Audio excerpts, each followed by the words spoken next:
कथित शराब घोटाले में सुप्रीम कोर्ट से जमानत मिलने के बाद दिल्ली के मुख्यमंत्री अरविंद केजरीवाल अब इस्तीफा की घोषणा कर दी है। उन्होंने कहा कि 2 दिन बाद मैं इस्तीफा दे दूंगा मुख्यमंत्री पद से और मैं तब तक मुख्यमंत्री की कुर्सी पर नहीं बैठूंगा जब तक जनता अपना फैसला नहीं सुना देती कि केजरीवाल ईमानदार हैं। अब केजरीवाल ने इस्तीफे की घोषणा करके बीजेपी और कांग्रेस दोनों को नींदें। बीजेपी के खिलाफ इसलिए क्योंकि बीजेपी के साथ एक इमोशनल कार्ड खेल करके दिल्ली में एक जनता को संदेश देना चाहते हैं कि अरविंद केजरीवाल ईमानदार मुख्यमंत्री है और आपके भलाई के लिए काम करेगा और इन्हें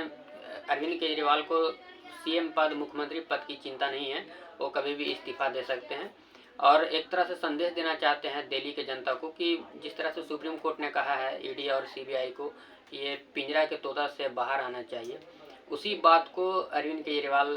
दिल्ली में अपने जनता के बीच रखना चाहते हैं और दिल्ली की जनता को बताना चाहते हैं कि हम एक ईमानदार नेता हैं और एक ईमानदार नेता की छवि को बनाए रखना चाहते हैं। वहीं कांग्रेस की दिक्कत ये है कि कांग्रेस हरियाणा में चुनाव लड़ रही है और मुख्य विपक्षी पार्टी हरियाणा में कांग्रेस है जिसकी सत्ता में आने की चांसेस ज़्यादा हैं। अब अरविंद केजरीवाल लगातार वहां पर प्रचार करेंगे, अपने बातों को रखेंगे और जिस तरह से सीएम कुर्सी छोड़ने के बाद वहां पर बताने की कोशिश करेंगे जनता को कि हम एक ईमानदार नेता हैं और सीएम की कुर्सी कोई मेरे लिए मायने नहीं रखता है और मैं आपके भलाई के लिए काम करूंगा, जिसके लिए वहां पर कांग्रेस को भारी नुकसान उठाना पड़ सकता है क्योंकि अरविंद केजरीवाल और कांग्रेस के बीच गठबंधन नहीं होने से अरविंद केजरीवाल ने सभी 90 सीटों पर अपने उम्मीदवार को उतार दिए हैं, जिसके बाद वहां पर कांग्रेस की मुश्किलें बढ़ सकती हैं और गैर बीजेपी वोटर जो हैं वो आम आदमी पार्टी की तरफ वोट कर सकते हैं। अरविंद केजरीवाल ने कहा है कि दिल्ली का मुख्यमंत्री मैं नहीं रहूँगा और मनीष सिसोदिया भी नहीं रहेंगे और जिसके बाद दिल्ली के मुख्यमंत्री बनने के लिए कई नामों पर चर्चा हो रही है, जैसे आतिशी हैं, सौरभ भारद्वाज है और एक दो नेता और हैं जो सीएम पद के रेस में आगे चल रहे हैं दिल्ली में। आप पार्टी के मुख्यालय में अरविंद केजरीवाल जनसभा को संबोधित कर रहे थे और जनसभा को संबोधित करते हुए उन्होंने अपने को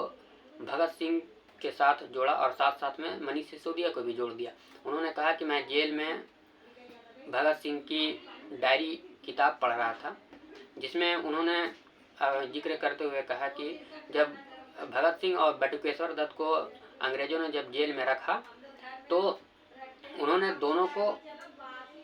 कुछ दिन साथ रहने के बाद अलग अलग जेलों में अलग अलग बैरक में रख दिया था। उसी तरह से मुझे और मनीष सिसोदिया को एक ही जेल में अलग अलग बैरक में रखा गया था। उन्हें जेल में डालने की एक कोशिश कर रही है और उन्हें सरकार से बेदखल करने के बाद और सरकार और विधायकों को खरीद फरोख्त के बाद सरकार बनाने की कोशिश में है। इसी कड़ी में मेरे ऊपर भी केस हुआ और इस देश में जितने भी गैर भाजपाई मुख्यमंत्री हैं उन सब पर केस करके ये उनके सरकार को गिराना चाहते हैं, सरकार को तोड़ना चाहते हैं। उन्होंने आगे कहा कि उन्होंने सिद्धारमैया, पिनराई विजयन, ममता दीदी पर केस कर रखे हैं। ये एक विपक्ष के मुख्यमंत्रियों को नहीं छोड़ते, सभी पर फर्जी केस करके जेल में डालना चाहते हैं और सरकार गिरा देना चाहते हैं। उन्होंने आगे कहा कि जिस तरह से मुझे जेल में डाला गया उसके बाद में लगातार हमसे इस्तीफे की मांग की गई, लेकिन मैंने इस्तीफा इसलिए नहीं दिया क्योंकि मैं लोकतंत्र बचाना चाहता था, मैं संविधान बचाना चाहता था। जिस तरह से इन्होंने अरविंद केजरीवाल ने कहा कि मैं बीजेपी के सारे हथकंडे को फेल कर दिया है। उन्होंने चाहा था कि जैसे ही अरविंद केजरीवाल को जेल में डालेंगे इनकी पार्टी टूट जाएगी, इनके विधायक मेरे पास चले आएंगे, लेकिन मेरे पास ना पार्टी टूटी और ना मेरे विधायक इधर उधर गए। अरविंद केजरीवाल राजनीति के मंझे हुए खिलाड़ी माने जाते हैं। वो अन्ना आंदोलन से वो जिस तरह से निकले हैं अन्ना आंदोलन से, तो उनका राजनीति में एक्सपीरियंस बहुत अच्छा है और इसी को लेकर के उन्होंने जो अगला मुख्यमंत्री होगा दिल्ली का उसका चेहरा कौन होगा ये आगे 1-2 दिन में पता चल जाएगा। लेकिन राजनीतिक पंडितों को लग रहा है कि अरविंद केजरीवाल चंपाई सोरेन और जीतन राम मांझी जैसी गलती नहीं करने वाले। उन्होंने कहा है और बहुत सारे राजनीति पंडितों को लगता है कि अरविंद केजरीवाल अपने पत्नी सुनीता केजरीवाल को मुख्यमंत्री की गद्दी सौंप सकते हैं, क्योंकि अनऑफिशियली या ऑफिशियली तो सुनीता केजरीवाल अरविंद केजरीवाल के जेल में जाने के बाद राजनीति में लॉन्च हो ही चुके हैं। क्योंकि जब कोई दूसरे लोगों को मुख्यमंत्री की सत्ता दी जाती है तो उनका कद बढ़ जाता है, उनका महत्वाकांक्षाएं बढ़ जाती है और नेताओं के बीच महत्वाकांक्षा की बहुत लड़ाई चलती है। जब मुख्यमंत्री पद पर एक बार रह जाता है कोई नेता तो फिर उसका महत्वाकांक्षा बढ़ जाता है और वो फिर मुख्यमंत्री पद ही चाहता है। जैसे आप अगले बिहार में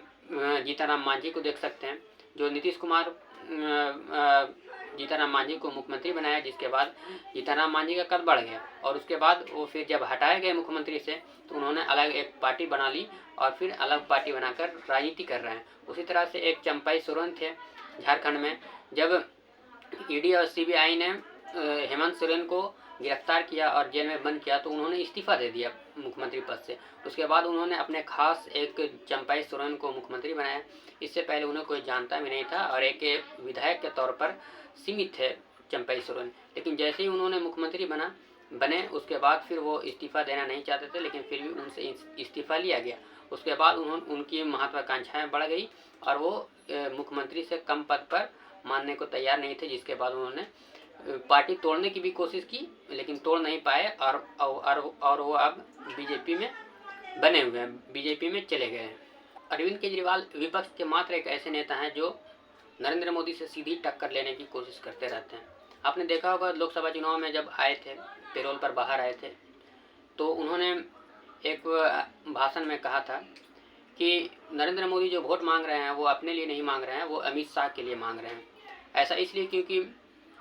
नरेंद्र मोदी 75 साल के हो जाएंगे और वो अब राजनीति से संन्यास ले लेंगे, जिसके बाद प्रधानमंत्री अमित शाह को बनाया जाएगा या मुख्यमंत्री योगी आदित्यनाथ को प्रधानमंत्री बनाया जाएगा, जिसके बाद माहौल अमित शाह और योगी आदित्यनाथ के बीच हो गया था।